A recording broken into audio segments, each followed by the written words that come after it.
Good afternoon. Please remain standing as Bradley Vanden, Branden, a graduating senior of the class of 2009, will sing our national anthem. Please remain standing after the anthem and the posting of the colors for the commencement prayer, which will be offered by the Right Reverend Gary Neville, O.Praem, Abbot of St. Norbert Abbey.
In the name of the Father, and of the Son, and of the Holy Spirit. Amen. Loving God, we invite your presence at this graduation ceremony. You are lavish in bestowing all your gifts, and we thank you in a most special way for our 2009 graduates. We have gathered as family and friends and members of the St. Norbert College community to celebrate all that they have accomplished. As they take leave of St. Norbert College and journey through other doors in their lives, help them to remember that Jesus said, "I am the door." And as they seek enlightenment through greater knowledge, help them to remember that Jesus said, "I am the light of the world." And as they seek their path through life and are tempted by many distractions, help them to remember that Jesus said, "I am the way." As they seek to understand the deeper and ultimate meaning of their lives, help them to remember that Jesus said, "I am the truth." As they seek fulfillment and the pursuit of happiness, help them to remember that Jesus said, "I am the life, abundant and eternal." And so, loving God, we praise you for your glory and thank you for your goodness to us. Look on these St. Norbert graduates with love and bless them as they move forward in life. With the charism of St. Norbert, May the Holy Spirit strengthen their talents and skills and help them use them for your glory and for the good of all people. We ask this through Christ our Lord. Amen.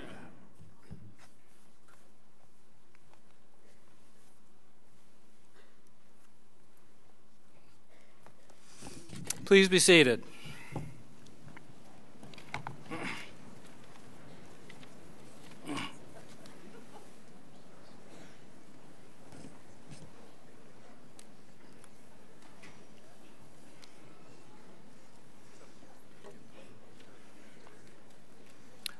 Abbot Neville, Bishop Ricken, Professor Johnson, Ms. McKeithan, Mr. and Mrs. Kress, Dr. Mannion, Dr. Haynes, Dr. Marsden, Norbertine Fathers, trustees, faculty, administrators, staff, members of the class of 2009, welcome to Commencement Day at St. Norbert College. I'm Tom Kunkel, the 7th president of St. Norbert College. It is my pleasure to welcome the graduates and their families, friends, and guests who are here to celebrate on such a beautiful day this joyous occasion. And for those of you who might be new to De Pere, Wisconsin, yes, it is sunny and 60 every day. Commencement is our favorite day of the year around here, and not just because it means summer is right around the corner. Educators never tire of commencement because it represents such a marvelous combination of accomplishment, enthusiasm, relief, and, most important, possibilities.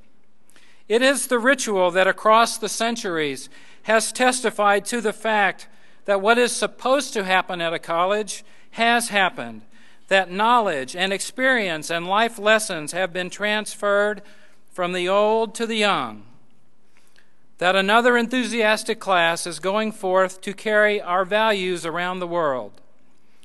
Of course, this particular commencement is unusually poignant for me because the class of '09 represents the first graduating cohort of my St. Norbert presidency. As a college's alumni are its best and most conspicuous advertisements, I am counting on you to go out there and show the world what a great institution you come from. As you go, you won't lack for good advice, including in a moment from your commencement speaker, Haynes Johnson. I am especially honored to have Haynes as the first commencement speaker of my presidency because he is a friend and a colleague and one of the most trenchant writers and observers we have on contemporary political history. And as I'm sure you will hear, he also has a very fond place in his heart for Wisconsin. But for now, please indulge me a little presidential prerogative to make just 2 graduation day observations. First, I hope you will always remember the Norbertine admonition that you be prepared for every good work. Now, you've been well prepared, and I know you're definitely ready for work. But don't forget the good part of that little creed. Make the world a better place than you found it. Remember what we heard this morning in the Baccalaureate Mass, in the reading from John, that we are commanded to love one another. Once or twice, or 4 times this year perhaps, you've heard me say that to whom much is given, much is expected. I happen to think that is especially true of a St. Norbert grad because the experience you're finishing today has been a unique gift, one made possible by the special people and influences that came together to make this college what it is. If you don't capitalize on the opportunities open to you because of your St. Norbert College experience, you will be shortchanging your families, your peers, your community, but most of all, yourself. The second point I want to make to you is simply this: have confidence in yourself. Confidence translates into a willingness to walk through a door when it cracks open for you, even if you're not entirely sure what awaits on the other side. Don't fear the uncertainty, embrace it, because it can take you down wonderful avenues that the timid will never experience. Stride ahead with all the confidence that we see in St. Norbert himself in that dynamic statue out behind Bemis. And whatever is waiting out there for you, remember to stay in touch with St. Norbert and come back often. We who live and work here count on that unending connection. With your witness, we find ourselves renewed. And with your support, we will ensure that the next generation is equally prepared for every good work. We will now have the presentation of the candidates for honorary degrees. We honor these individuals for their contributions to the common good in the tradition of St. Norbert College. Mr. William Auriemma, Vice Chair of the Board of Trustees, will present our first candidate. The citation was written by Dr. John Pennington, Professor of English. Mr. Auriemma. President Kunkel, I have the privilege of presenting Mr. Haynes Johnson and request that you confer upon him the honorary degree of Doctor of Laws.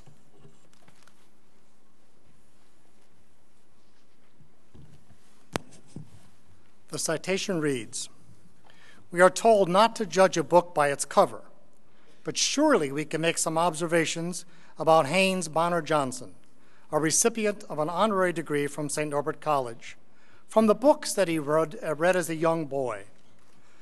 That reading included some classics, Bullfinch's Mythology and the Tales of King Arthur, and some, well, not-so-classic books, the invention fiction of Tom Swift and the adventure stories of Howard Pease.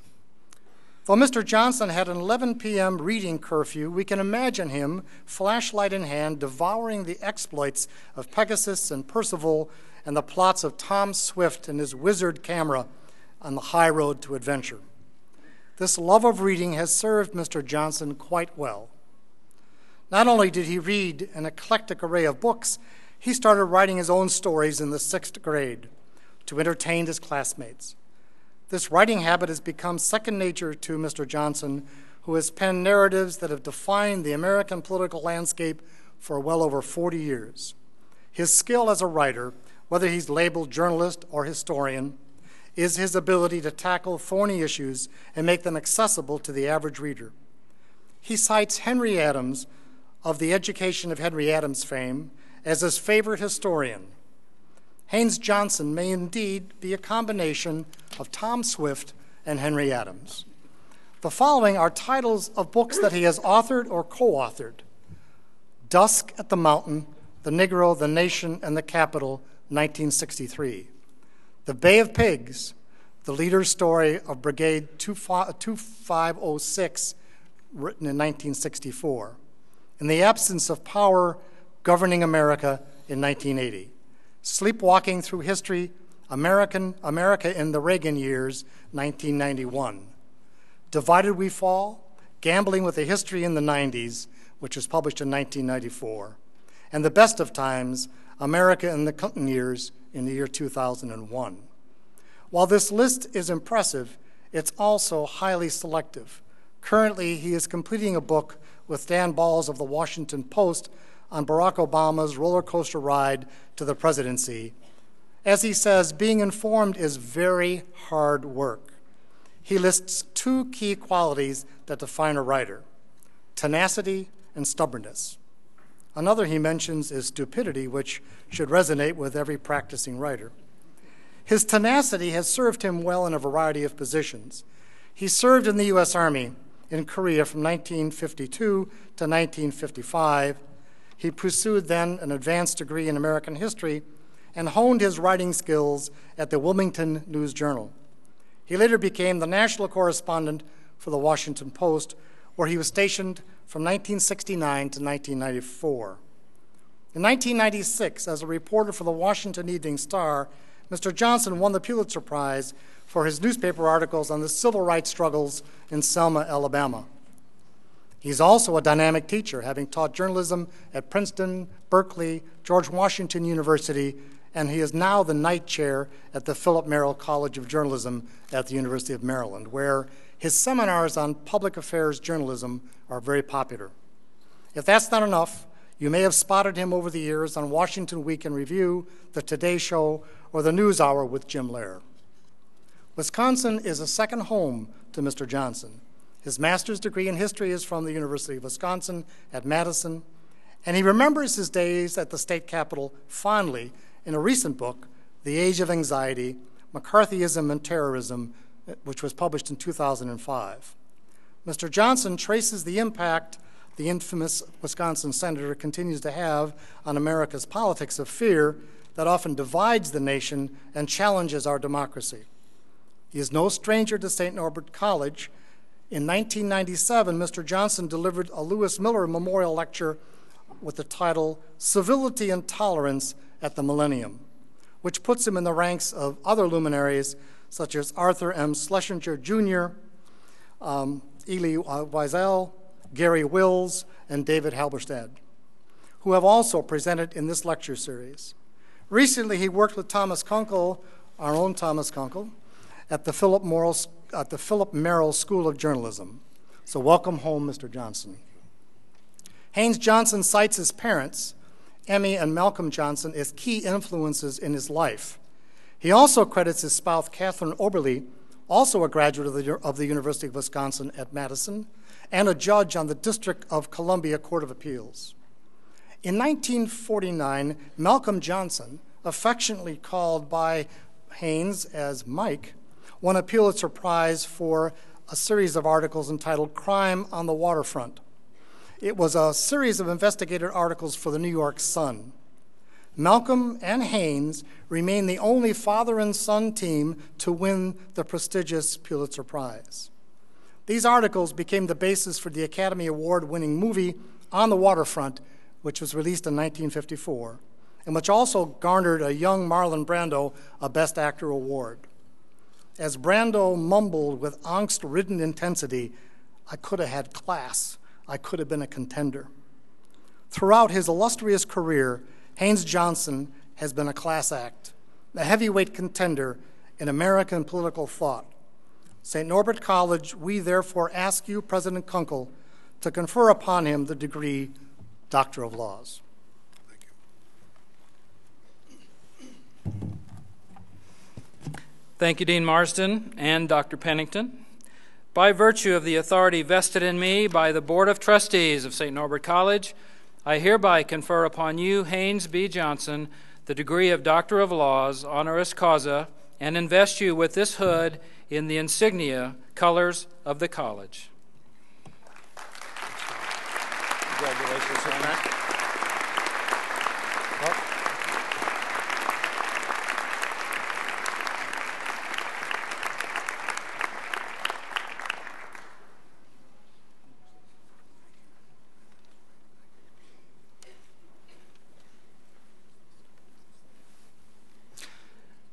Our next candidates will be presented by Father Andrew Safferny, a Norbertine and member of the St. Norbert College Board of Trustees. The citation was written by Mr. Donald Salmon, Vice President Emeritus for College Advancement. The citation in its entirety is printed in the commencement program. Father Andrew. President Kunkel, I have the privilege of presenting James and Julianne Kress and request that you confer upon them the honorary degree of Doctor of Laws.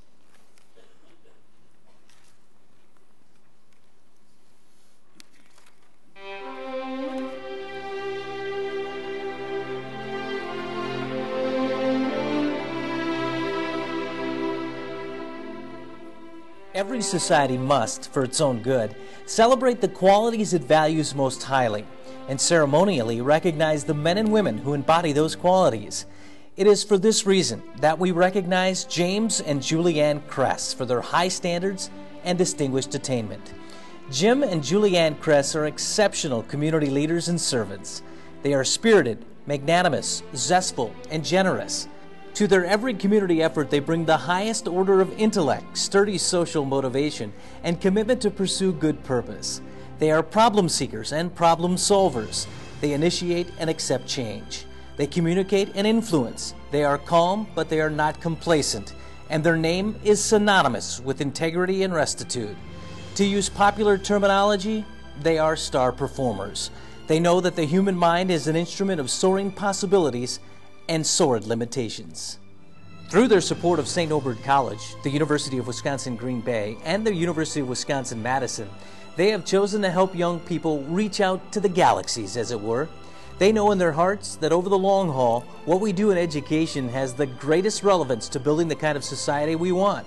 Their philanthropy is legion, and it extends to the Green Bay Symphony Orchestra, the Widener Center for the Performing Arts, the Bay Beach Wildlife Sanctuary, the Peninsula Players Foundation, the Green Bay Botanical Garden, Wisconsin Public Radio, hospitals and libraries, the YMCA and the YWCA, the National Railroad Museum, and to a dozen other organizations whose existence and service enrich all of our lives and make this community a better place in which to live.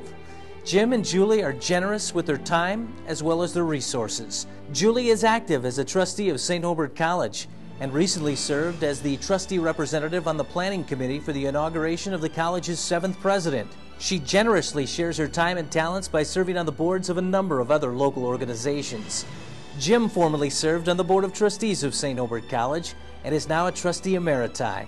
At various times, he has served as a director of the Green Bay Packers, the American Paper Institute, the American Foundation of Counseling Services, Bellin Hospital, Arkansas Craft Corporation, Jackson Container Corporation, Lakeland College, the National Railroad Museum, and many others.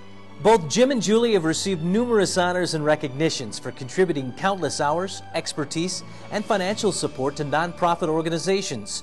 In 2002, Jim was honored for his business leadership and community service with the Rotary Free Enterprise Award. Jim studied business at the University of Wisconsin and graduated in 1951. After graduation, he began his lifelong work with Green Bay Packaging, a privately owned, diversified manufacturer of paperboard packaging founded by his father, George F. Kress. Jim became president of the company at age 29. With Jim's direction, the company grew to over 30 divisions with over 3,000 employees and sales exceeding $600 million. Julianne formerly worked for the American Institute for Foreign Studies, a division of Reader's Digest.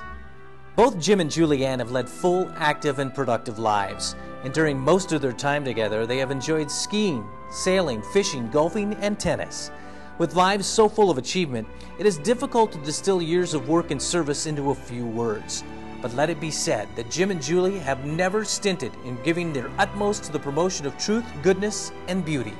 Clearly and simply, their work sets them apart from what those of more common vein and baser clay. If the students graduating today make even a part of the commitment Jim and Julianne have made to work in service, this society will become what it was always meant to be, a fit place for human beings to grow and flourish. It is a privilege, therefore, for St. Norbert College to confer upon Jim and Julianne Kress the degree Doctor of Laws, with all its rights and privileges.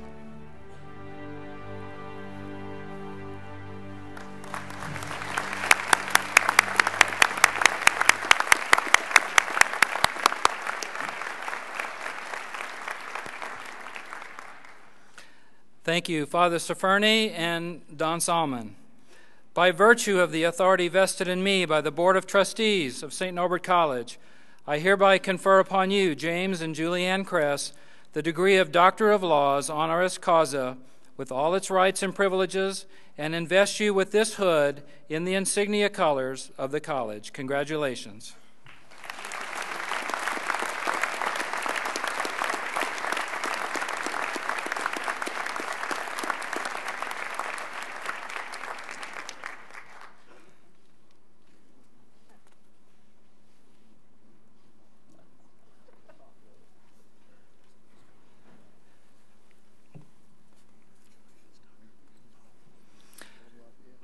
Our next candidate will be presented by Mr. Edward Sturzel, member of the Board of Trustees.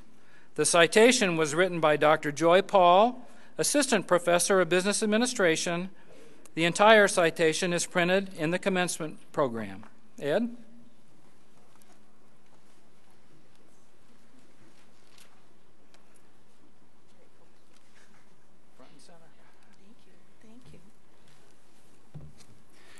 President Kunkel, it is my pleasure to present Ms.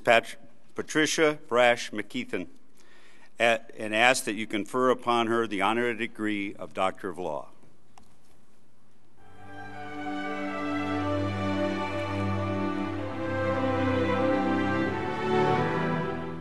Ms. Patricia Brash McKeithan has been chosen by the Board of Trustees of St. Norbert College to be awarded the honorary degree of Doctor of Laws.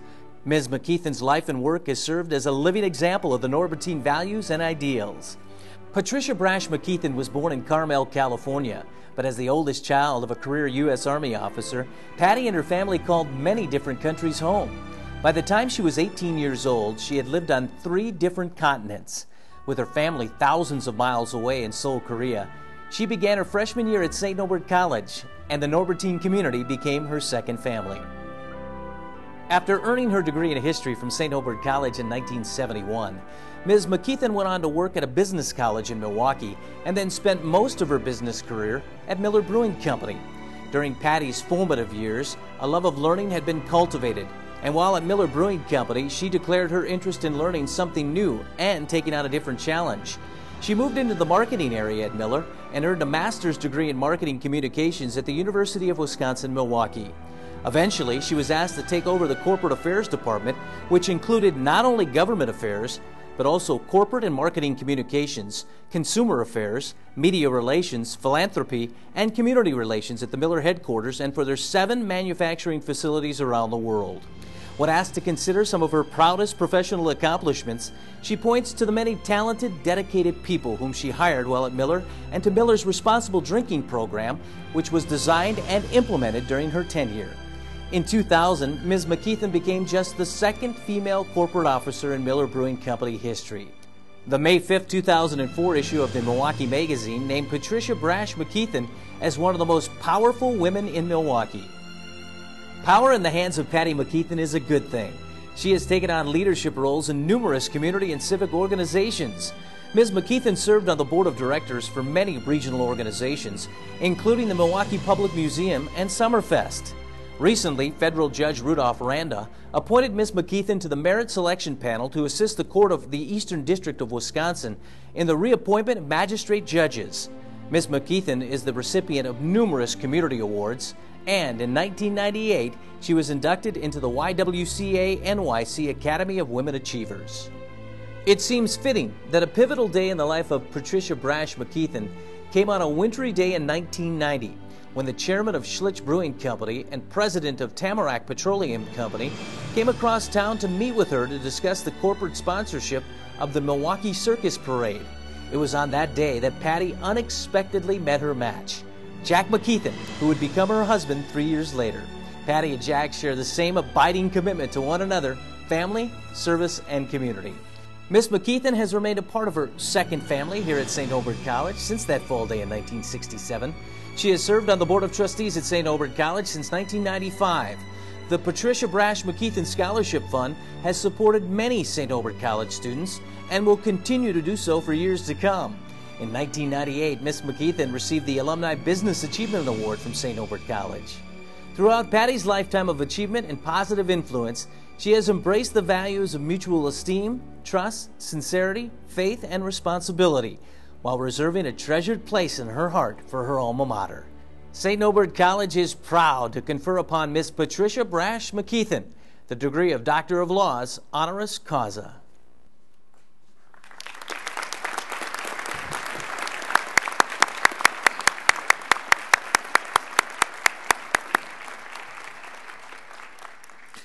Thank you, Mr. Sturzel and Dr. Paul. By virtue of the authority vested in me by the Board of Trustees of St. Norbert College, I hereby confer upon Patricia Brash McKeithan the degree of Doctor of Laws, honoris causa, with all its rights and privileges, and cause you to be invested with this hood in the insignia colors of the college. Congratulations.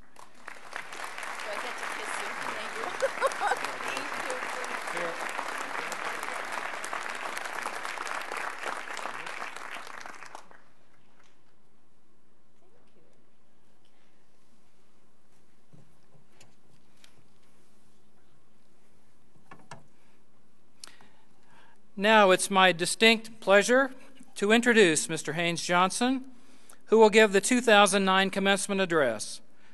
As you have all just heard, Haynes is a respected journalist, author, and historian who has reported on virtually every major national and international news event in the past 4 decades. We are honored by his presence. Please join me in welcoming Professor Haynes Johnson.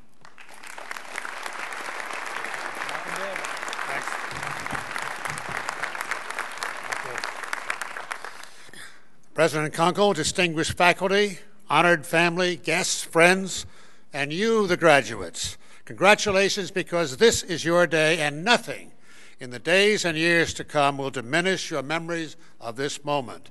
You made it, so enjoy it, savor it, celebrate for all it's worth, and whatever comes next, it's worth a great deal. This is your day to remember and to cherish. When President Kunkel paid me the honor of addressing you today, I began thinking about what possible message I could convey that went beyond the usual bromides and cliches that adorn so many, dare I say most, commencement addresses. You know, this is your moment. We're counting on you to remake the world anew. To you, we pass the torch. Let the flowers bloom and the good times roll, and on and on and on. In that respect, I was amused last week to read in Newsweek a preview of upcoming commencement addresses. When they are bad, and I'm quoting, they're really bad. Tedious, disposable swamps of words aimed at tuned-out, hungover audiences. Surely not in this forum here today. In sweaty polyester robes. End of quotes. The magazine did add that, and again I'm quoting, when they're great, they stick for a lifetime. And among the very few great such addresses they cited was George Marshall's famous one 62 years ago, when in the aftermath of World War II and the horrors of that period, he unveiled what became known as the Marshall Plan that committed the United States to forge a bipartisan approach to rebuild the war-torn world, and particularly to rebuild our former enemies of Germany and Japan. An action that literally saved the free world and prevented far greater calamities in the most threatening new atomic age. They cited one more memorable address. Just a year ago, Barbara Kinsolving spoke at Duke at the ceremonies in words that now seem prescient. She warned that graduates that, quote, you'll see things collapse in your time, the big houses, the empires of glass, the new green things that sprout up through the wreck. These will be yours. Since then, Wall Street has collapsed. Many of the greatest financial houses are either gone or merged. The automobile industry, symbol of America's manufacturing prowess, is teetering on extinction, and the economy continues to sink amidst the greatest losses since the Great Depression, nearly 3/4 of a century ago. Make no mistake, the conditions all of you and all of us now confront are historic by any measure.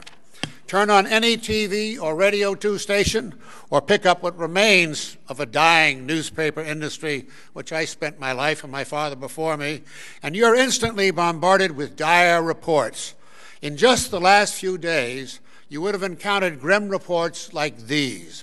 Page 1, New York Times, headline, slump creates crack of mobility for Americans, fear that the decline may further slow us in the U.S. economy. Page 1, Wall Street Journal, headline, the curse of the class of 2009. For college grads likely enough to get work this year, low wages are likely to haunt them for a decade or more. If that's not enough to make you head for the hills, here's some more culled from the latest news reports. Since World War II, 10 post-war recessions have averaged 10.4 months in length, with the longest being 16 months. The current recession is in its 17th month, and the labor market is still shredding over 600,000 jobs a month, and more than 13 million Americans are now officially counted as unemployed, with 6 million jobs lost since the recession began. And that's not even addressing the problems of our having to fight 2 wars, deal with an age of terrorism, threats from places like Iran and North Korea, plus the proliferation of nuclear weapons. And oh yes, we've now seen the reemergence of pirates to challenge our supremacy on the seas. And how about their warnings that we face the potential of a worldwide swine flu pandemic? With all of this, how dare I come before you today with a message of unbridled, and I mean really unbridled, optimism about the future. I say that because the difficult times we face are not unique. The United States has endured and prevailed over many graver crises in decades past. I have every confidence we will do so again, and I'll tell you why in just a moment. But first, if you'll bear with me for a moment, I want to share some personal memories. For what I'm about to say comes from someone who's been trying in recent days, literally trying, to put myself in your place. That is, to remember what it was like when I got my undergraduate degree eons ago. I mean, it must have been back in Lincoln's period, I don't know. In any event, that was 1952. The Korean War had become an unmitigated disaster after Chinese communist forces intervened and began pushing American forces back and back until they almost literally were driven into the South China Sea in total defeat. The times are so grim then, and the American need for immediate infusion of fresh new military troops so great that the government administered tests to all male collegiate students across the United States that spring. And this is something I've never seen noted since then, but it did happen because I was there. Those who got the highest scores were exempt from going immediately into service. Those who were not were drafted and sent to Korea. The rest of us were permitted to stay and finish our college work before graduating. When our time came months later, most of us went into the service, either as draftees or volunteers. I will never forget how after my 16 weeks of infantry basic training in the snows of Indiantown Gap, Pennsylvania, I had been picked to go on to officer candidate school and was sent home for a Christmas vacation break. At the same time, many of my fellow trainees were not given any leave. Instead, they were flown directly from the U.S. to the front lines in Korea while I was enjoying my holiday Christmas vacation at home with my family. Some of those friends of mine were killed that very time in combat. I still feel bitter, I will confess, over how they were treated as mere expendable cannon fodder, but that's what it was. 3 years later, after my own service, I became a graduate student in American history at the University of Wisconsin in Madison, an institution I revere. The Cold War was still at its most fearsome, McCarthyism was in vogue, and Joe McCarthy of nearby Appleton never dared directly to take on the University of Wisconsin, but I remember he did make a critical address about it during my first graduate semester there, saying that even the eminent University of Wisconsin boasted of how it possessed the greatest collection of communist literature in its historical society, including original documents from Stalin and Lenin and others. The morning after Joe's remarks, naturally the reporters pressed the university's chancellor. Was what McCarthy said true? What did the chancellor have to say about it? The chancellor simply said, yes, it was true, and we intend to increase our resources. End of story. I hasten to add, the chancellor's point was not that Wisconsin was seeking to indoctrinate its students into becoming young communists, but to make available the basic material for students and scholars to learn and be better prepared to enter a world divided between forces of democracy and communism. My point, too, is not to recall old war stories. Surely they're even more boring than many commencement addresses. But to remind you that in past times of immense difficulty, Americans have always risen to their challenges. But enough of the past. Here's why I'm optimistic about the future, and especially about you in this graduating class. For the past 2.5 years, I've been laboring on a narrative history of the 2008 presidential election. Not because I wanted to do another book, it's my 15th, but because I was convinced this past election had the potential to be one of the most important in our history because everything in our national life was up for grabs. Even more, it is proven to be one of the most important, and more than that. More than an endurance test for the candidates, it was a test of the American people and their institutions. Now that it's part of history, what lessons can we learn from it? The first most obviously involves race.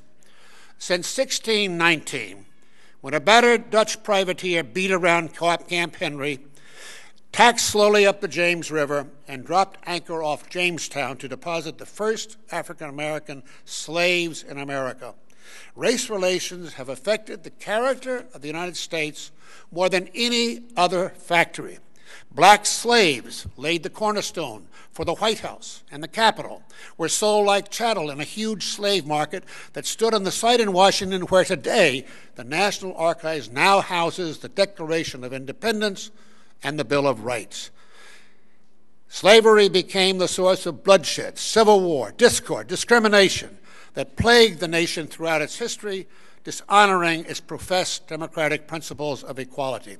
I myself, if I may talk more personally, have witnessed in places like Selma, Alabama, blacks being clubbed to the ground and some murdered, merely in the attempt to walk a few blocks to the courthouse to register to vote, not to spark a revolution, just to register to vote. So whatever happens in Barack Obama's presidency, whether it's judged a success or a failure, his election as the first African-American president will always form a proud chapter in the American story. So too with the campaign of Hillary Clinton, and yes, Sarah Palin too, Tina Fey notwithstanding.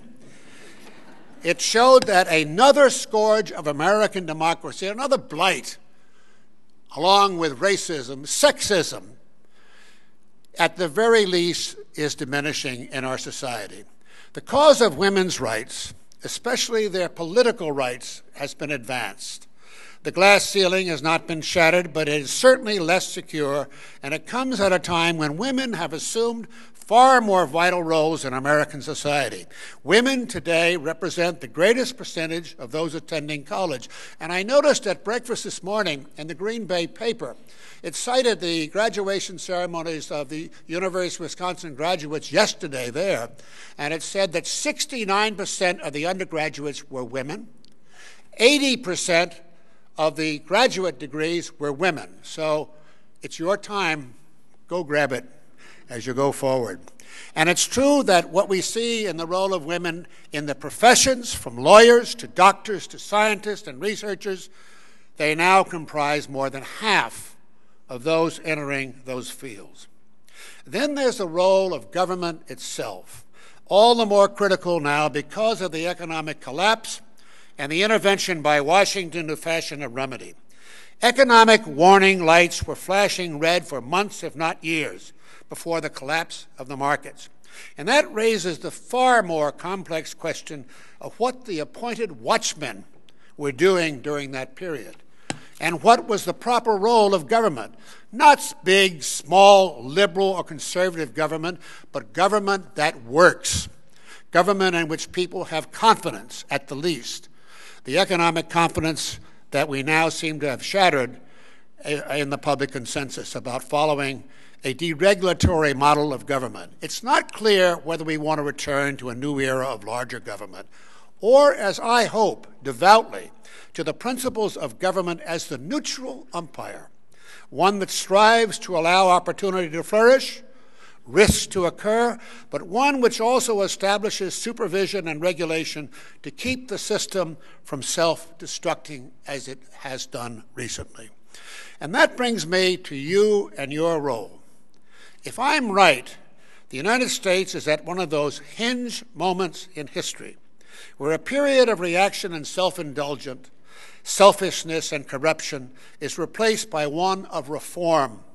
reform involving healthcare, global warming, environmental perils facing us all, and reform in which your generation, graduates, is destined to play the leading role, just as it was in your generation and the votes of young voters in this election that brought about the political changes we now see being debated in Washington.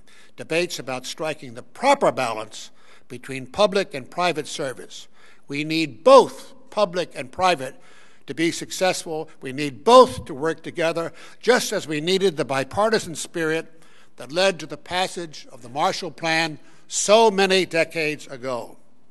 Finally, let me offer as my theme for this address something Franklin D. Roosevelt said upon accepting his party's nomination in the midst of the Great Depression, years of the 30s, and at a time when war clouds were gathering for what would become the bloodiest battles in human history during World War II. Here's what FDR said to that generation of Americans who were about to assume leadership positions. And once more I quote, "There is a mysterious cycle in human events. To some generations, much is given. Of other generations, much is expected. This generation of Americans has a rendezvous with destiny. That's your destiny, too, and I'm counting on you to make the most of it and confident you will do so."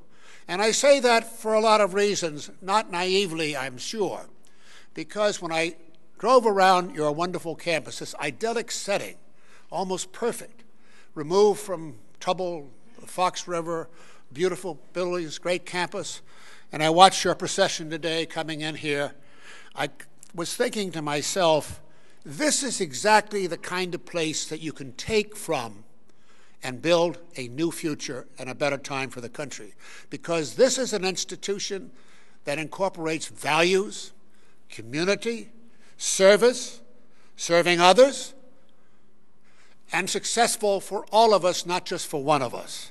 So I want to celebrate you and congratulate you, class of 2009. And now, after it's your celebrations, it's time for you to get on with writing the next best chapter of American history for the rest of us. Thank you.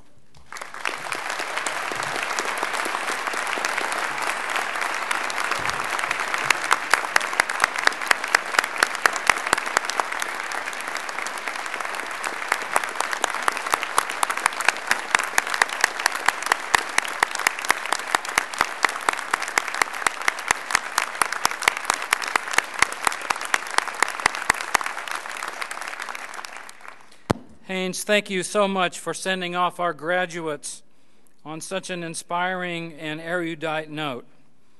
Good stuff.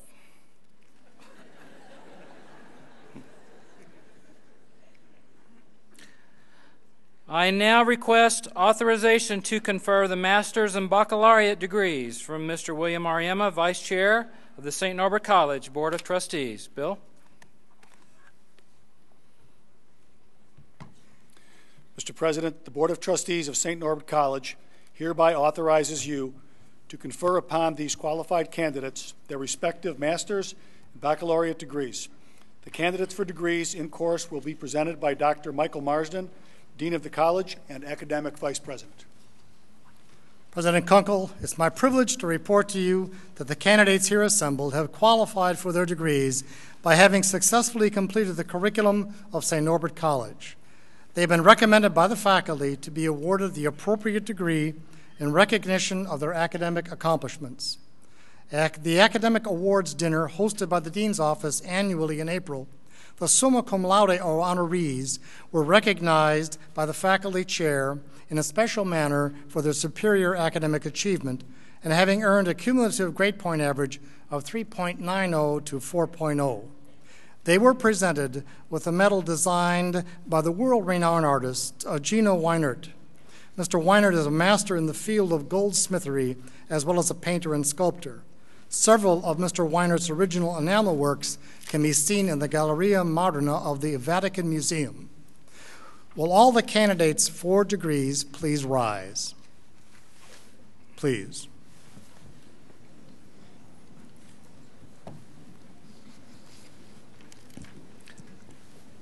As you're rising, you're sure we're talking about you? All right.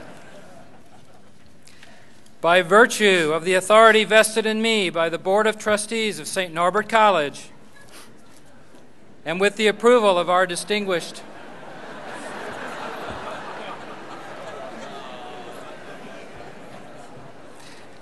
You all rise.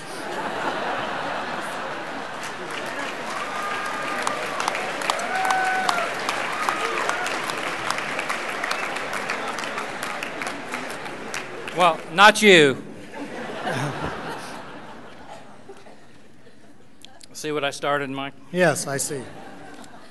By virtue of the authority vested in me by the Board of Trustees of St. Norbert College, and with the approval of our distinguished faculty, I hereby confer upon you your respective master's and baccalaureate degrees. I would now ask the candidates to sit, please. However, will the candidates for the master's degrees please come forward?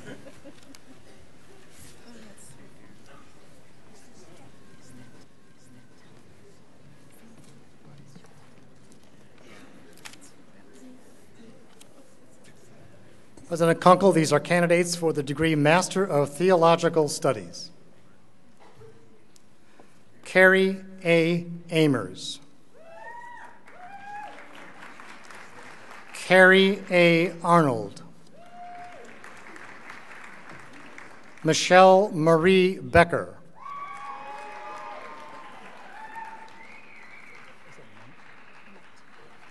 Karen L. Munt.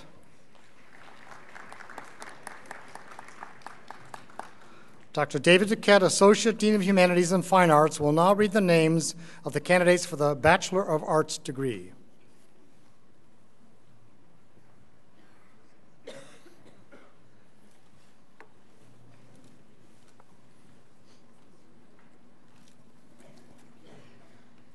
Sarah Elizabeth Abrahamian. Richard Allen Ackman III. Christina Marie Algren. Catherine Elise Aho, cum laude. Teresa Marie Amen, magna cum laude. Kimberly Tate Anderson, magna cum laude, graduate of the honors program. Matthew Stephen Andrews. Jessica Lee Barkey. David Andrew Byrell, cum laude. Jesse Jonas Baer, summa cum laude. Tyler Wayne Barganquist. Rochelle Ann Barina, summa cum laude. Samantha J. Bowdwin, cum laude.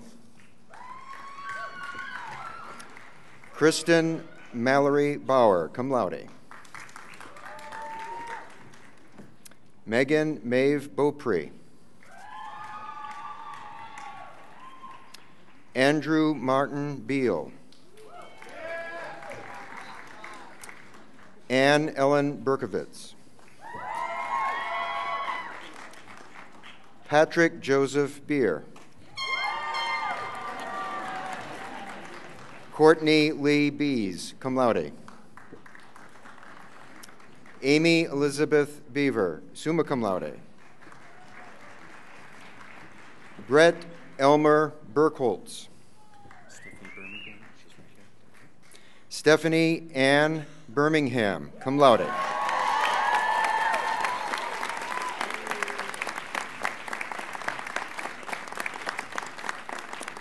Tyler Robert Bliss. Margaret Louise Bodnovich, cum laude. Gina M. Bortel.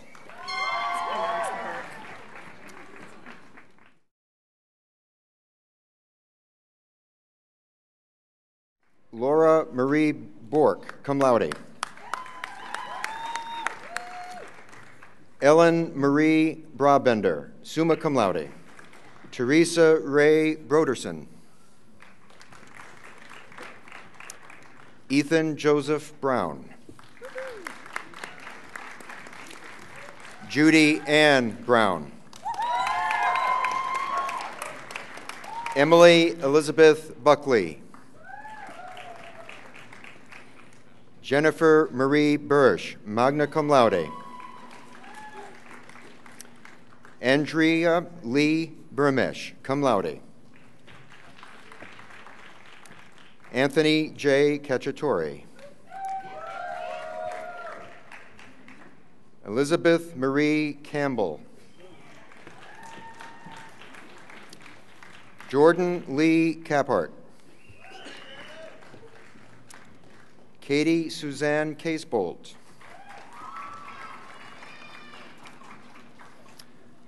Alyssa Ray Casey, cum laude, graduate of the Honors Program.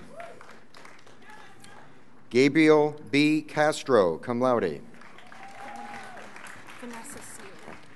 Vanessa Rose Seeley. Nathan James Christensen. David Dennis Christoph. Christopher Luke Cholsky. Kathleen Savan Corrigan. Savan, I'm sorry.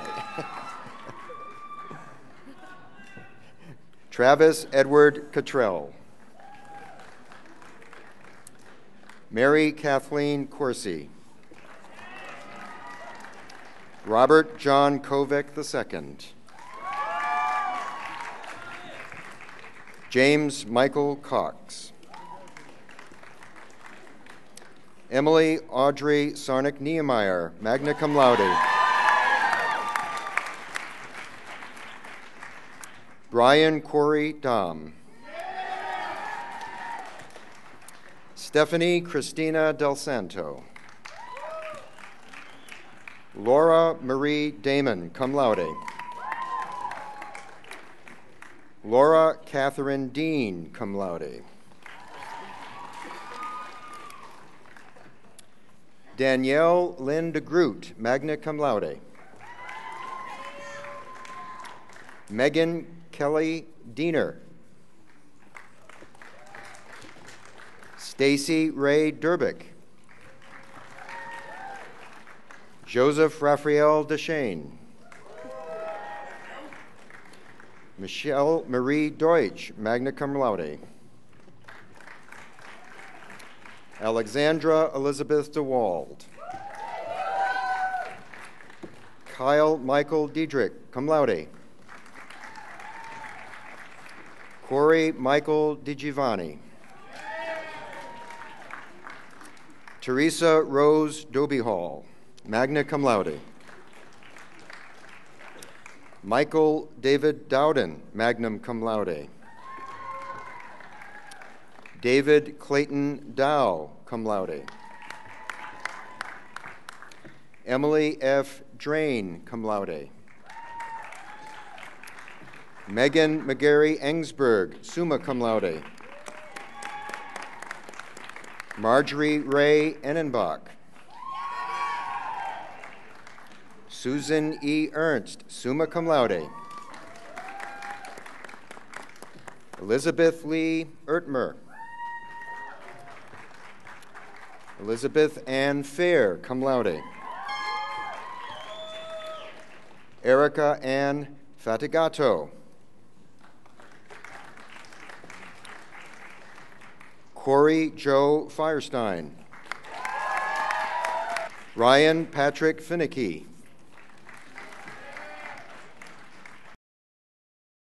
Bridget Sharon Flash, cum laude. Kelly Ann Fleming.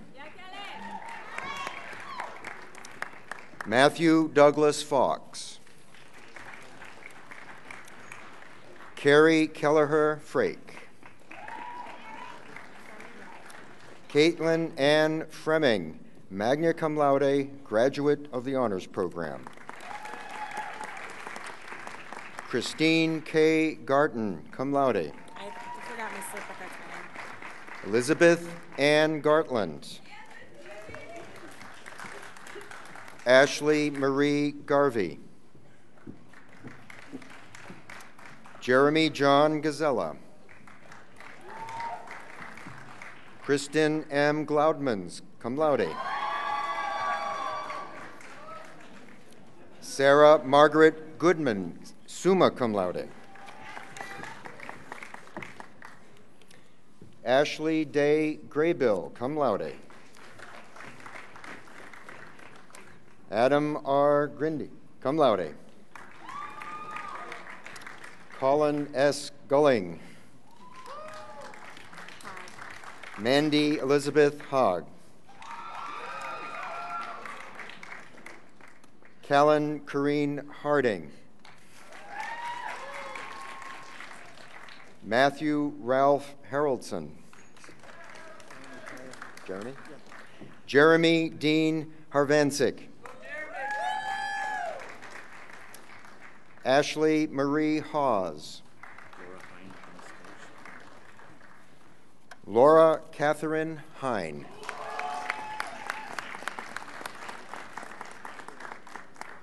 Jenna Ruth Heinrichs. Stacy Marie Hendricks. Jonathan Aloys Herger. Jacqueline Marie Hins. Lindsay P. Hoffman. Edward Bennett Hahn, cum laude. Natalia Grace Hanzik. Adam Elmer Horn, cum laude. Luke Edward Howe. Travis John Huss. Arthur Michael Janowick III.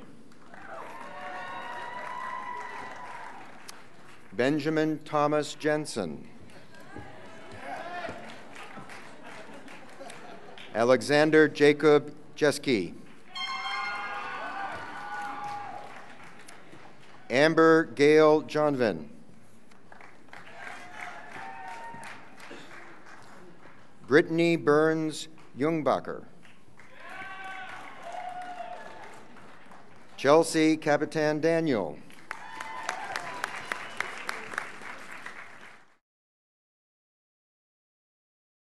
Casey M. Kelly, cum laude.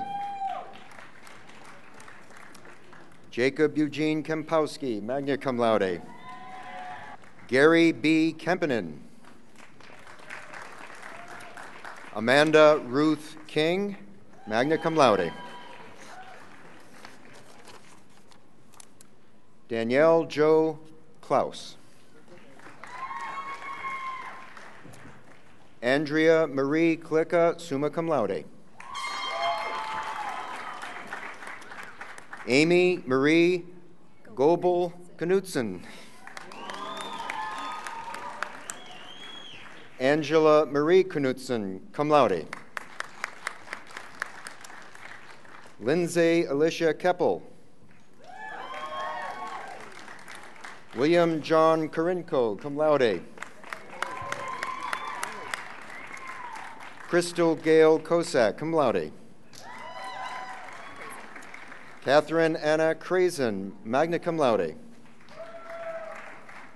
Zachary John Kraus. Justin Douglas Krieger, magna cum laude. Dana Marie Kwiatkowski, cum laude. Gina M. Lancer, summa cum laude.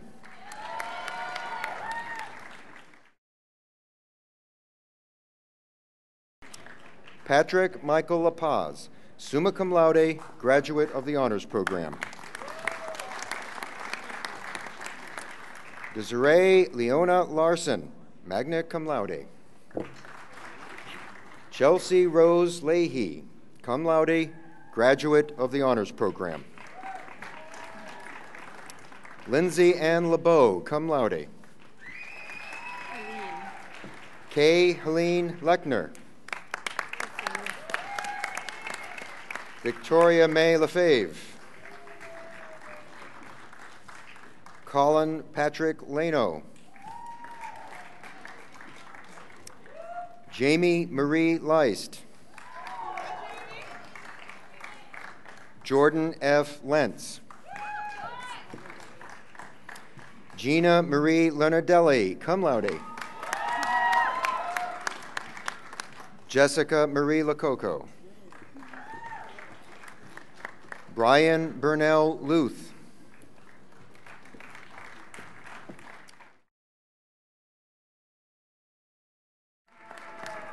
Jamie Lynn Lyons.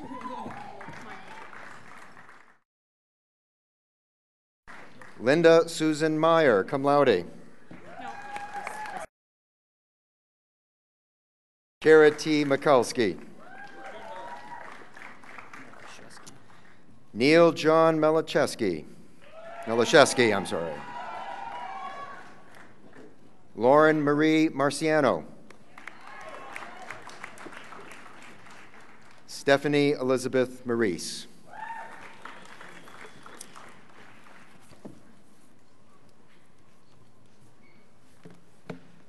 Dr. John Dose, Associate Professor of Psychology and Faculty Chair, will continue reading the names of the candidates for the Bachelor of Arts. Katrina Janae Marshall. Kate Elizabeth Mayhew, magna cum laude. Shannon Lee McClone, summa cum laude.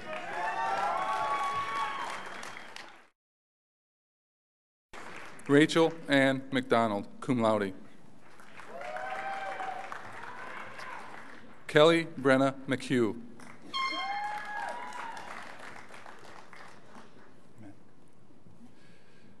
Catherine Renee Mink, cum laude. Rebecca Christine Mellis, summa cum laude. Sophia Guadalupe Mendez, cum laude. William James Mengus. Jeff W. Miller. Catherine R. Miller. Christy Lynn Mongen. Lindsay Rose Moore. Wendy Teresa Morrison, summa cum laude, graduate of the Honors Program. Matthew Paul Minster, magna cum laude. Michelle K. Nissen. Nicole Brittany Norton. Molly Marie O'Brien. Susan Odabasi, cum laude. Audrey Alana O'Hearn, cum laude. Magdalene May O'Leary, cum laude. Patricia L. Orico. Johanna Elizabeth Panzer, cum laude. Kendall Riley Perez, magna cum laude.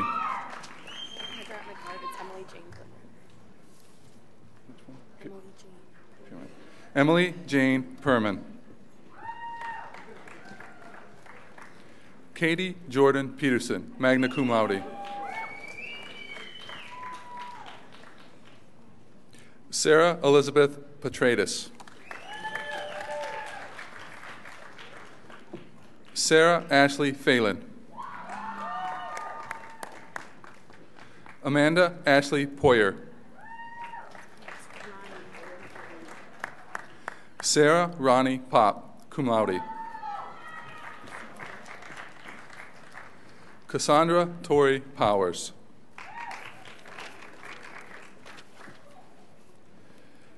Jenna Danielle Prince, summa cum laude. Alexander T. Quayle.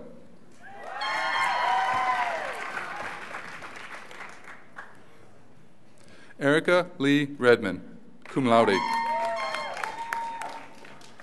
Adi Redzik. Michelle Teresa Reeve, cum laude. Rhodey, James George Rhodey. James George Rhodey.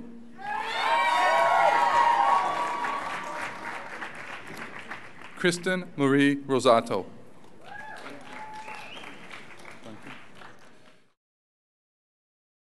Benjamin William Runge.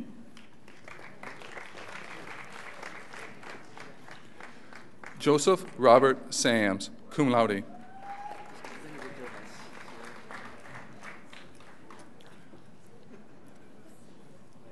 Benedicto S. Civillo.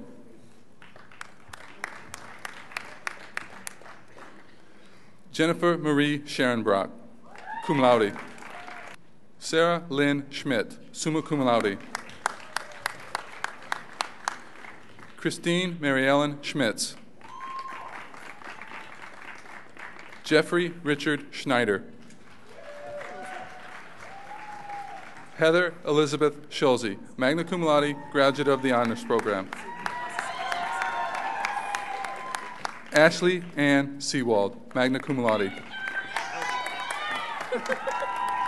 Monica Jean Sexton.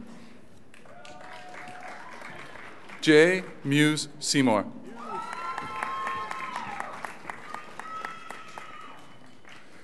Emily Christine Sherman. Jacob G. Searcy.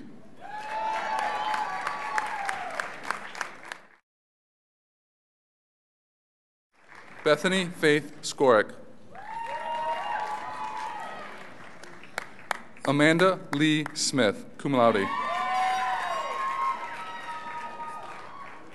Colin L. Spoody. Gregory George Stanley.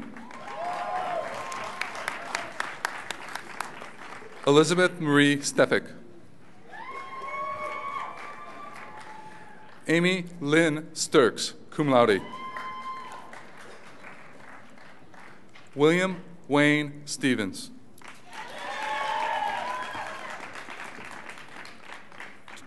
Paul Jerome Strickler.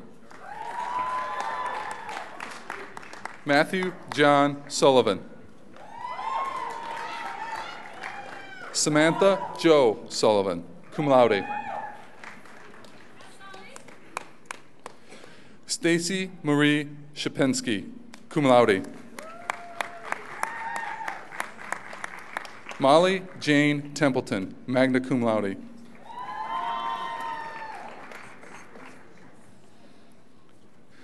Lanessa Mary Klahach, cum laude. Catherine Elizabeth Traska, summa cum laude.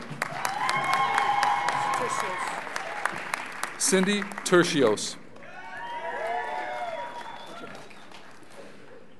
Paul James Utterbach, summa cum laude.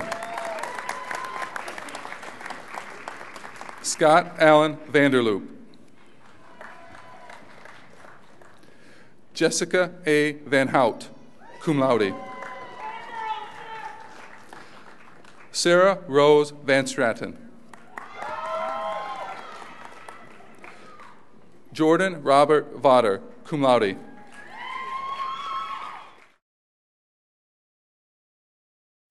Robert Eck F. Vickman, cum laude.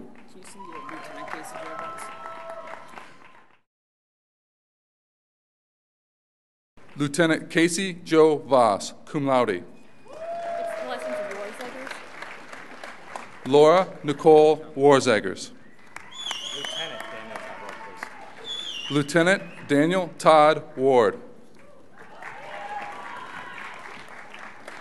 Laura Michelle Weber, cum laude. Scott Thomas Worley, magna cum laude. Catherine Marie Weasley, magna cum laude. Lindsay Marie Wilcox, cum laude. Amy Marie Winter, cum laude. Natalie Marie Walicki, cum laude. Rachel Mary Wollersheim, cum laude, graduate of the Honors Program. Brittany Woolitz. Justin Alice Wodacek. Michael Joseph Wright. Stephen Anthony Walls. Chi-Cheng Yang.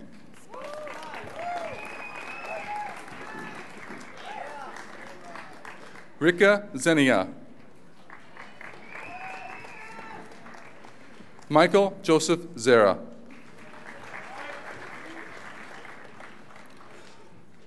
Walt Thomas Zesmer.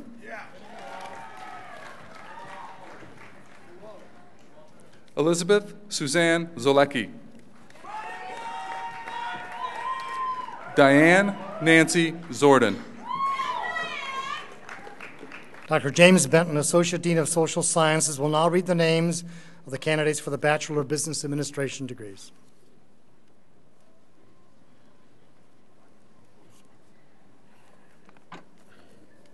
Douglas R. Allen. David John Ambrosius. Robert James Angst.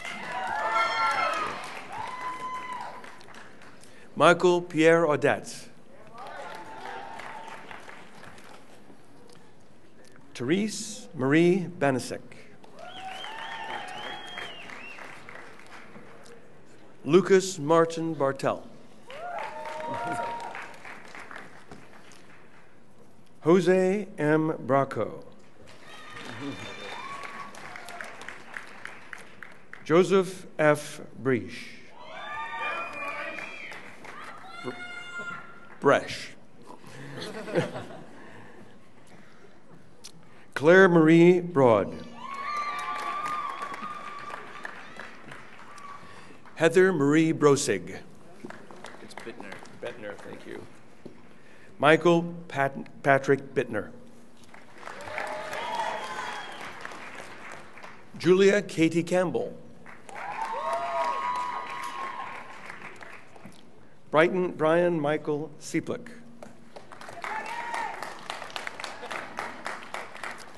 John Stephen Kramer, summa cum laude. Angela Jean Curry. Joshua David Dalkey. Paul Christopher Dibley.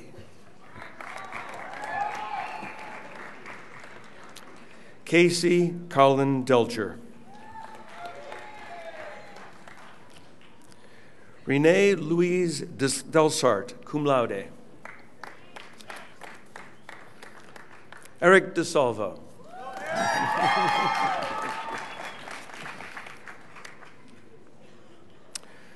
Dustin Donald Dessau. Brian Christian Fleischman. Mallory Becker Ford. Tyler Todd Fredrickson. Peter Alphonse Friedrichs. Samuel Adkins Freilich. Erin Pamela Gasparka, summa cum laude. Melissa Ann Geyer, summa cum laude, graduate of the Honors Program. Christina Maria Gludemans. It's Kress. Dustin E. Grussen. Nicholas Scott Grimm. Jared John Hackbart. Robbie J. Hayes. Jeremiah Russell Johnson. Matthew Paul Jordan. Kate Ann Kaminsky, magna cum laude. Joseph William Kondravi. Thomas John Katzfei. Santana Andrea Cahan. Nicole Kimberly Kevern. Joseph Donald Clower.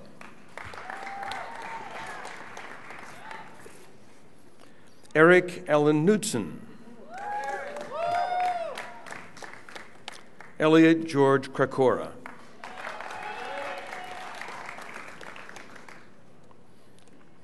Carolyn Marie Lacoste. Andrew Stephen Lubenstein.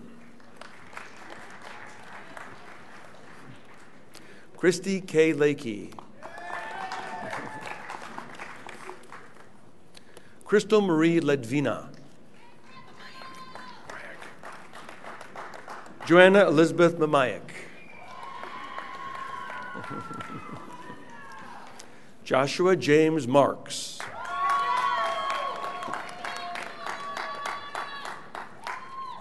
Kelsey Rose Marsh, cum laude. You bet. Rebecca Michelle Martin. Stephanie Marie Mashall. Emily Ann McElhaney, summa cum laude.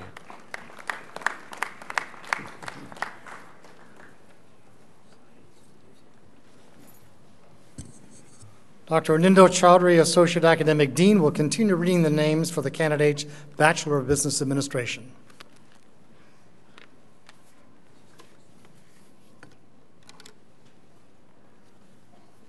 Andrew Scott McIntyre.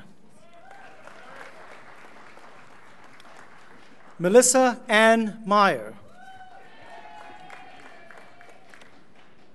Benjamin James Michaels. Justin Michael Namoff. Christina Lee Nelson. Joshua Thomas Nett. Elizabeth Jean Nugent, cum laude. Alex Joseph Noskowiak. Mary Kathleen O'Brien.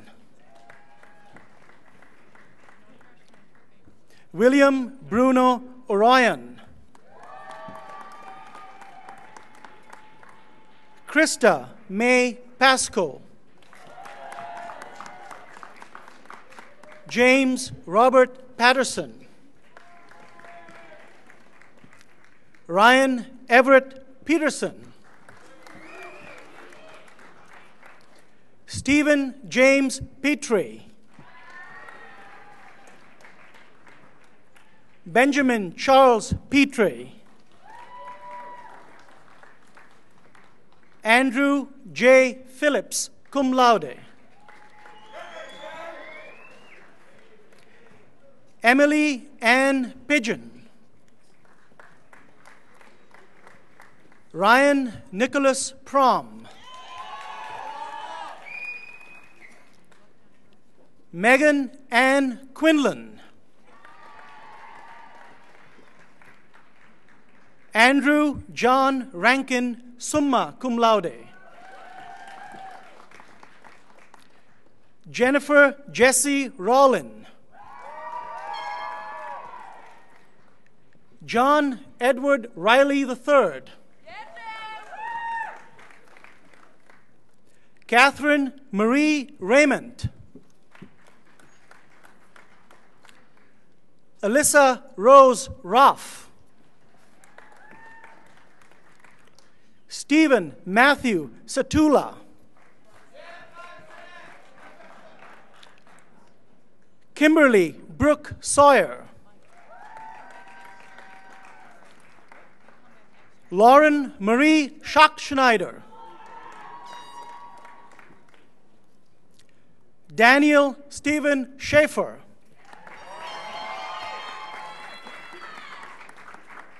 Christian L. Schartner.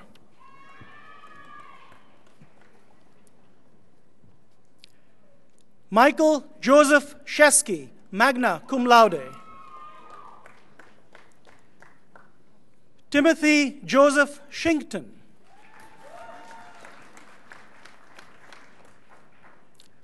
Mark William Schmidt. Benjamin A. Schmig. Rachel Ellen Severance.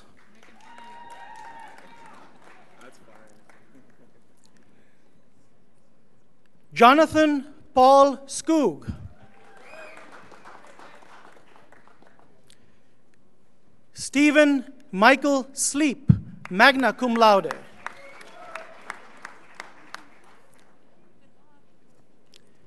Ashley Elizabeth Smith.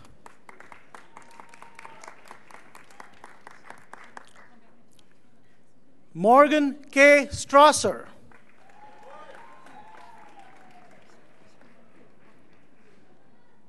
Philip Gerald Strickler.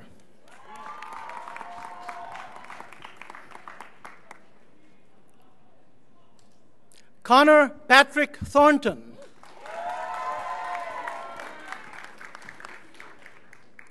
Erin Catherine Thorson, cum laude. Tanya Lynn Tremmel. Travis James Vanden.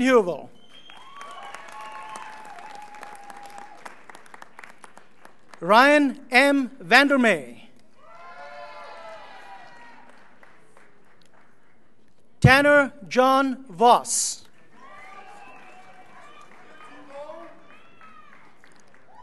Michael David Wallerick. Chad Michael Witak.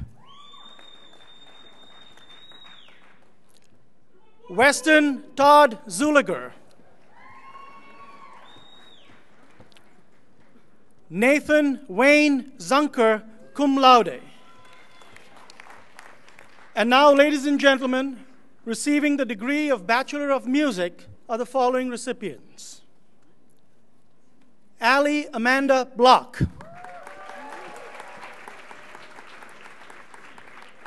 Maria Ann von Ferrick, magna cum laude.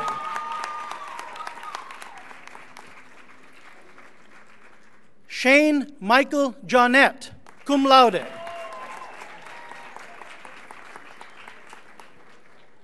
Graham Michael Marlowe. Amber Lynn Pamperin, summa cum laude.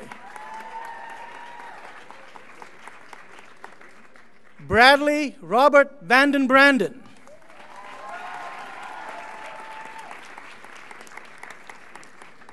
Caitlin Elizabeth Zock.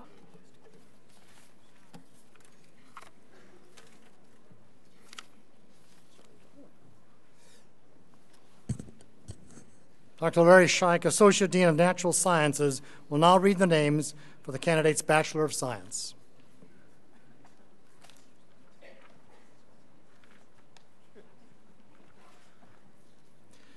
Arnora Alicia Adams.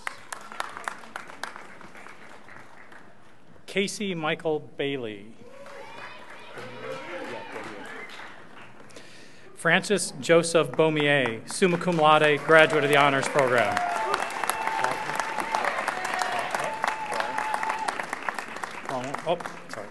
Cullen Andrew Braun. Joseph Michael Brogny. Daniel Keith Brunelli. Desiree Michelle Buddy. Dominique Monet Carter, cum laude.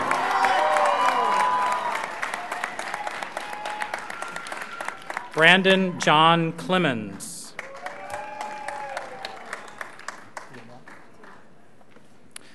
Amy Marie Diamore, magna cum laude. Vanessa Jean Deschamo. Matthew Michael Doherty. Jamie Claire Eckers. Andrew Mark Farrell. Brian Roger Fisher.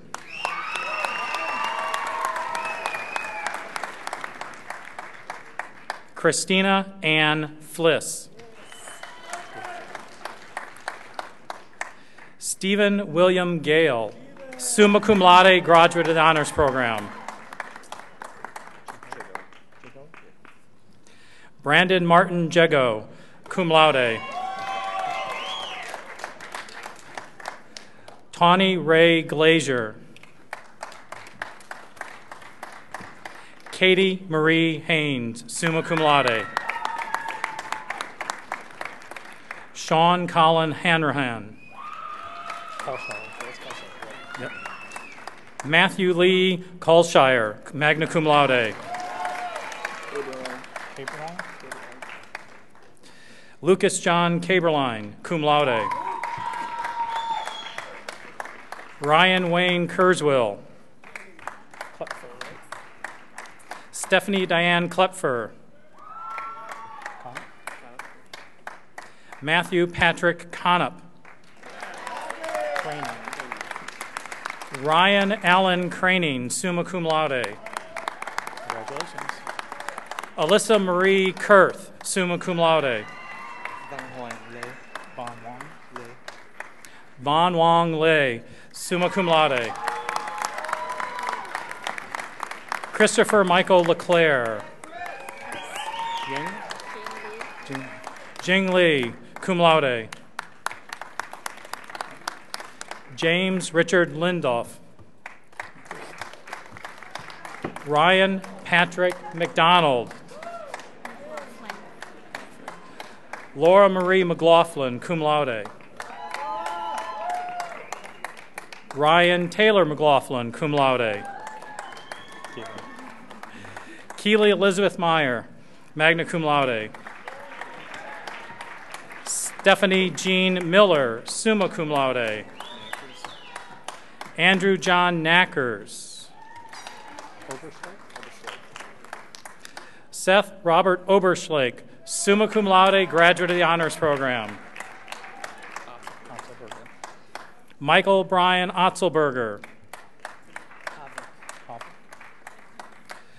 Ryan Andrew Pavlik, summa cum laude, graduate of the honors program. Sarah J. Perdzak. John L. Rappel. Aaron Lynn Reinell, summa cum laude. Congratulations.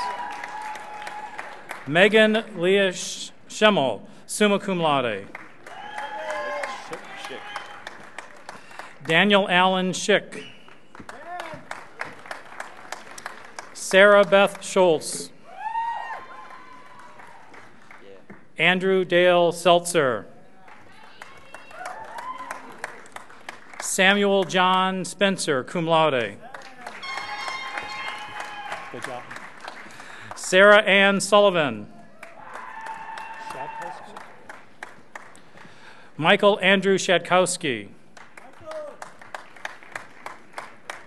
Melissa E. Tyson, cum laude, graduate of the honors program. Stephen Henry Vandenbush. Benedict Joseph van Allock.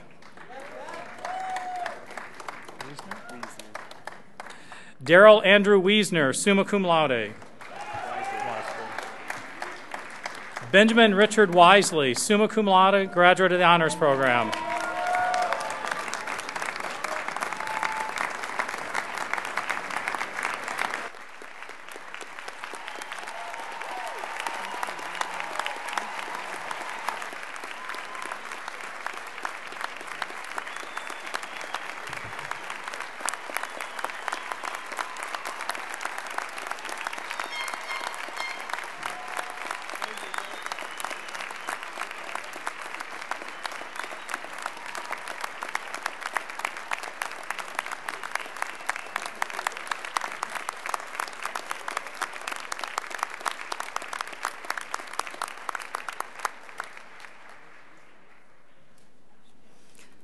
Congratulations again, class of 2009. You may move your tassel from the right to the left side of your cap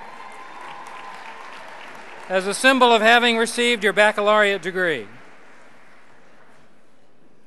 Outstanding job. This year, our student speaker is Brian Fisher. Brian is from Appleton, Wisconsin, graduating with a Bachelor of Science degree in biomedical science.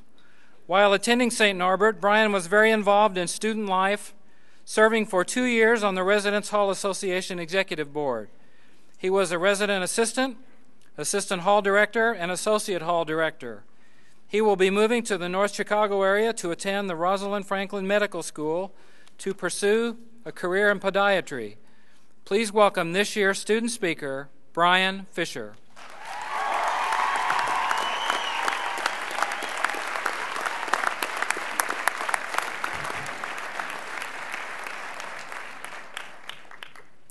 President Kunkel, esteemed guests, faculty, staff, parents, family, friends, but most importantly, my fellow graduates of the class of 2009. 4 years have seemingly flown by us here at St. Norbert College.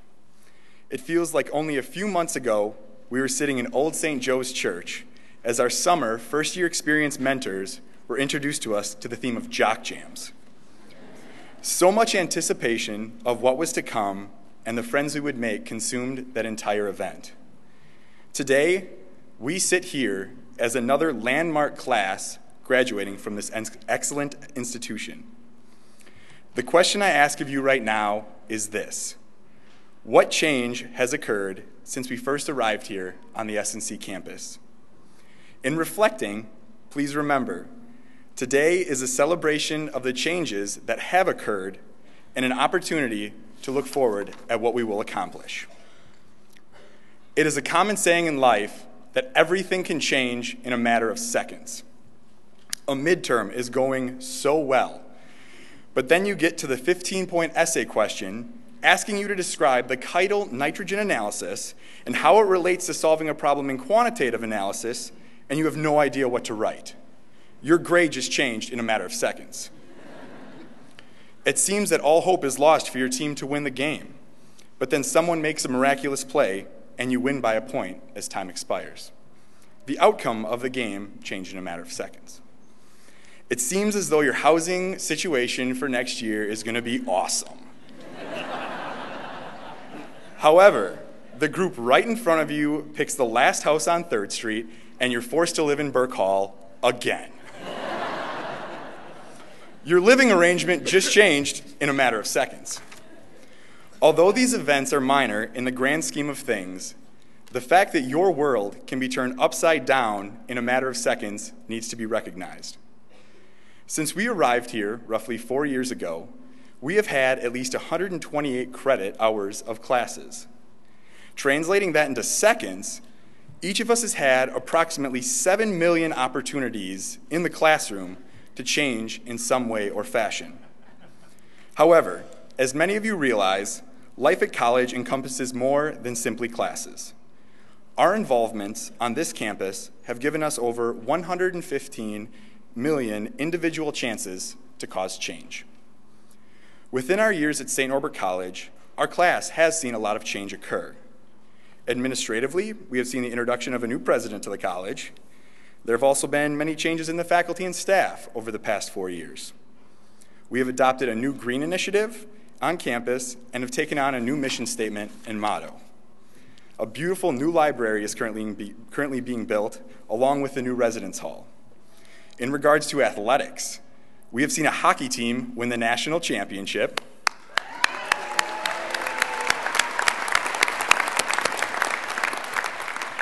One of our own senior students win a national track championship.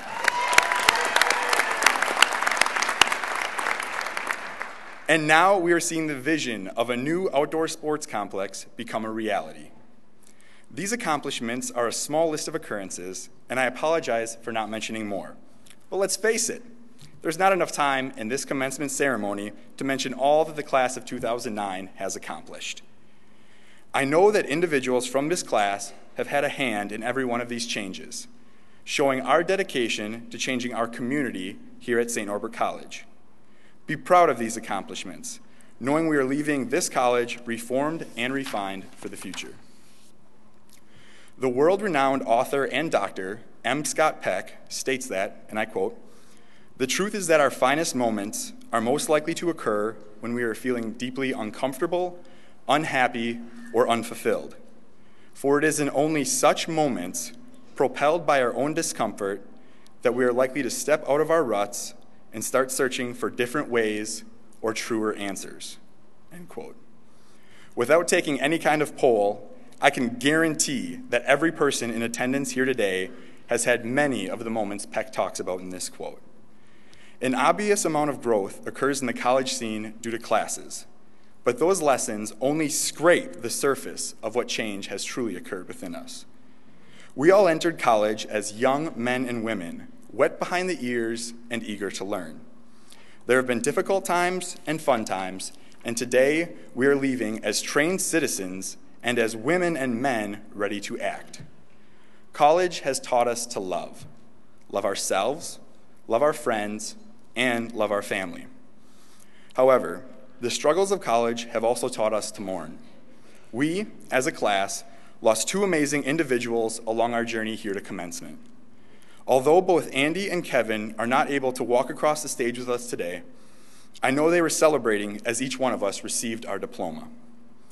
The tough times have brought us closer together as a class, and we have continued to develop our relationships up to this day. Know that this college experience has transformed you, and you are all remarkable men and women who are sure to become leaders of this world. As I stand here in front of you today, I feel privileged to be able to look forward and see the changes that this class will cause. Brilliant businesswomen and men, doctors, lawyers, teachers, and artists will all descend from the class of 2009. Today's world is scary, but we are one of the few groups of people who have been trained with the tools to cause positive change. Barack Obama was quoted many times during his presidential campaign saying that, and I quote, "Change will not come if we wait for some other person or some other time. We are the ones we have been waiting for. We are the change that we seek." End quote. It is our time to step up to the plate and cause change in this world. If we do not act now, we will never fully comprehend all that could have been accomplished by this class. Just think, when we were younger, the coolest kid in town had a gigapet and a Furby. Today, middle schoolers are carrying around iPods and Blackberries. A lot has changed. This change is a result of individuals using their abilities to improve technology. Looking back at my time here, the only regret that I have is that I wish I would have utilized more of my time to cause change, both in myself and in others. I hope and pray that none of us here have the same regret when we look back at our life after college. The average lifespan in the United States is about 78 years old. Putting you at the age of 22, each of us has approximately 1.7 billion chances to change the world. Utilize your talents and the beautiful gift of life that God has given to you, and I know that we will accomplish all that we desire. Remember, you can change everything in a matter of seconds.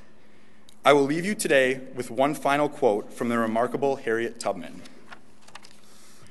And quote, "Every great dream begins with a dreamer. Always remember, you have within you the strength, the patience, and the passion to reach for the stars to change the world." I thank you, and God bless.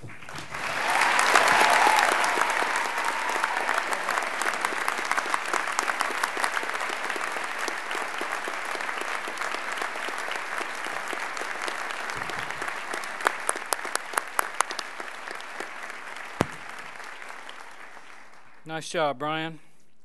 I'm happy to say the 2009 senior class gift will be dedicated to the Senior Class Gift Scholarship through the St. Norbert Fund. The scholarship will be awarded to a member of next year's senior class. The following faculty members were honored at a reception in April. Dr. Kirsten Cunningham and Dr. Michael Lovano were the recipients of the Leonard Ledvina Outstanding Teacher Award. Dr. Tim Flood and Dr. Kevin Quinn received the Donald B. King Distinguished Scholar Award, and the Bishop Robert F. Morneau Community Service Award went to Dr. Mark Bockenhauer. I ask that the faculty awardees please stand so that we may recognize them.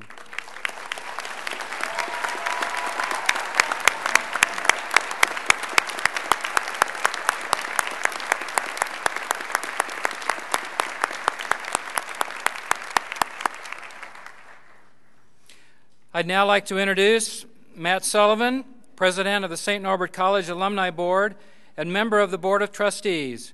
Matt is a 1995 graduate of the college. Matt?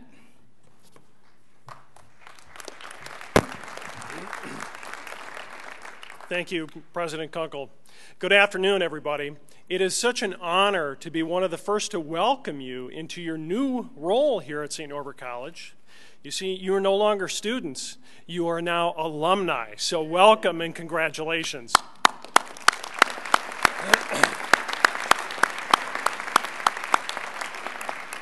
Now, I do have to tell you, the best part about making that transition from a student to an alum is that there are no more final exams. So that's certainly something to look forward to. As president of the Alumni Board and on behalf of the over 18,000 St. Norbert alumni that have preceded you, I want to wish you the best of luck as you enter your next chapter of your lives. I'm here to tell you that you should be excited, confident, and optimistic about your future. After all, you are the product of this terrific institution, and you have so much talent, so much skill, and so much passion that the world is truly yours for whatever mark you choose to make on it. And we know that you'll choose wisely, as so many of your predecessors have. As you leave St. Norbert and gain perspective about this place and these people, you will see that St. Norbert College has prepared you well for your careers, but more importantly, for your lives. The values and insights that you've gained while being here have not been by accident. In fact, this entire experience has been designed for you and supported for you by the Norbertines, by our beloved faculty, the staff, administration, board of trustees, and literally thousands of alumni. I would also be remiss if I didn't mention the support and encouragement that you've received from your parents and family members, many of whom I'm sure are here to celebrate with us today. So many people have helped to make this experience possible for you. What we ask, though, is one thing: know that the responsibility is now yours. You are the next generation of St. Norbert alumni, and the future of this institution truly rests in your hands. Now, as you journey through life, we understand that your interest as well as capacity to continue your relationship with the St. Norbert community will quite naturally vary. But please do know that you are always welcome here on campus and that we invite you to be an active St. Norbert alum for your lives. You can be an active alum by showing your St. Norbert pride. Now, as you may know, PRIDE is an acronym: promote, recruit, involve, donate, and employ. And those words help guide the relationship, the mutually beneficial relationship that alum have with this college community. For example, we promote the college. Now, that could just simply be a bumper sticker or a coffee mug or a kind word about the wonderful students and faculty here. We recruit prospective students by just simply making referrals to the admissions office or speaking with other young people about our personal experiences here. We, of course, continue our involvement by attending some of the alumni activities and making connections with other alumni throughout the world. We, of course, assist in the financial donations, and you knew that was going to be coming, but we know firsthand how critical it is to pay it forward. And that is because as alum, 96% of us, as well as you, have been benefactors of previous donors. We also, of course, assist in the employment of St. Norbert graduates. And so that might be an avenue as you walk across the stage and enter the work world. So you can see there are many ways for you to give back and stay involved with this college community and benefit from this relationship. So please do show your St. Norbert pride. After all, you should be proud. You are now St. Norbert alumni. Congratulations.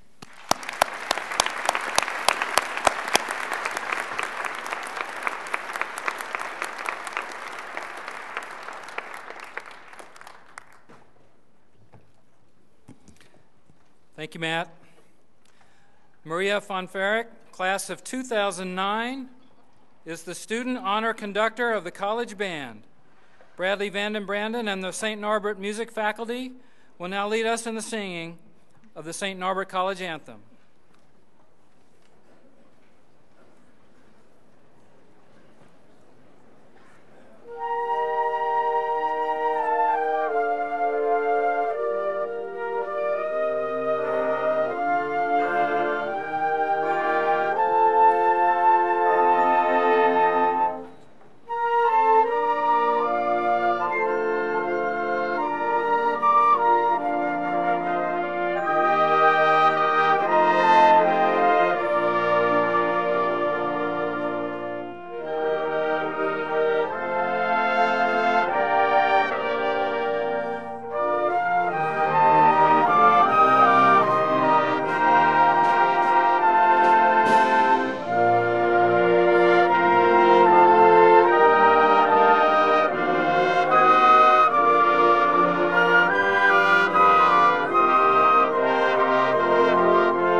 At this time, it is my great pleasure to invite the Most Reverend David Ricken, Bishop of the Green Bay Diocese, to the podium to offer our benediction. Bishop Ricken. Thank you very much, President Kunkel. It's a joy to be here, and considering the way this graduation afternoon began with not knowing for sure whether to stand or sit, it looks to me like this is going to be known as the stand-up graduation class of the year. So we're very proud of you, and I want you to know that on behalf of the Catholic community of this diocese, we do wish you our very best, the promise of our prayers, and please have the confidence that you can stand up to whatever challenge is before you. And as Pope John Paul said, be not afraid, quoting Jesus in the scriptures. And as Pope Benedict says so often, be men and women of hope. Let us pray. We pray in thanksgiving today for all who graduate from St. Norbert College. We rejoice in all you have learned through the Norbertine spirit of communio, mutual esteem, trust, sincerity, faith, and responsibility. We rejoice in the academic achievements which bring you to this day. Surrounded by your family, friends, fellow students, faculty, and the Norbertine community. We pray that as you have grown in character, that what you have learned will enhance your personal and professional activities as you go forth to make your way in life. May the spirit of wisdom which fills the earth continue to teach you God's ways and lead you to be a blessing for others through the gospel commands and the Norbertine example. May you embody Christ's example of loving service and share your abilities to create a compassionate community wherever you live and to affect the world in a positive, contributive way. May you go forth from these years here in this place to share the good news of our Lord Jesus Christ. And may Almighty God bless each and every one of you, the Father, the Son, and the Holy Spirit. Amen.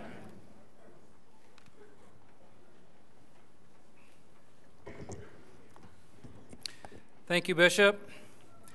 The 2009 St. Norbert College Commencement program is concluded.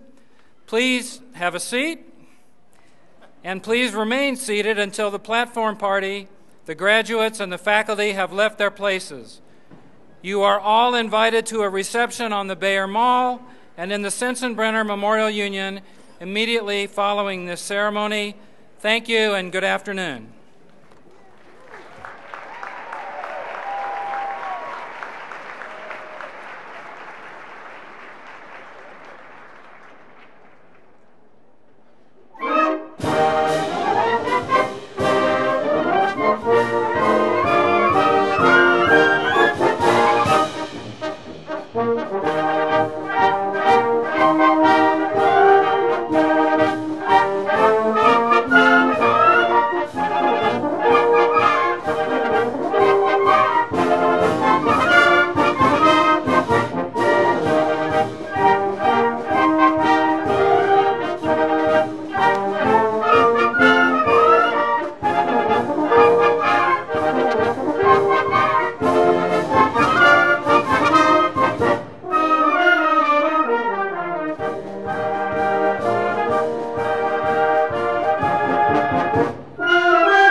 piece, freshman.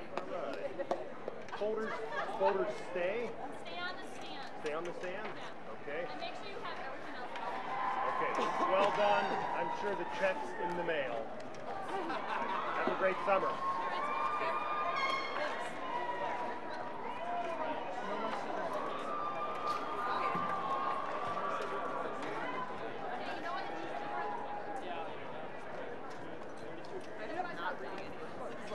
I really like them. Rebecca? I think it's always I'm going to keep this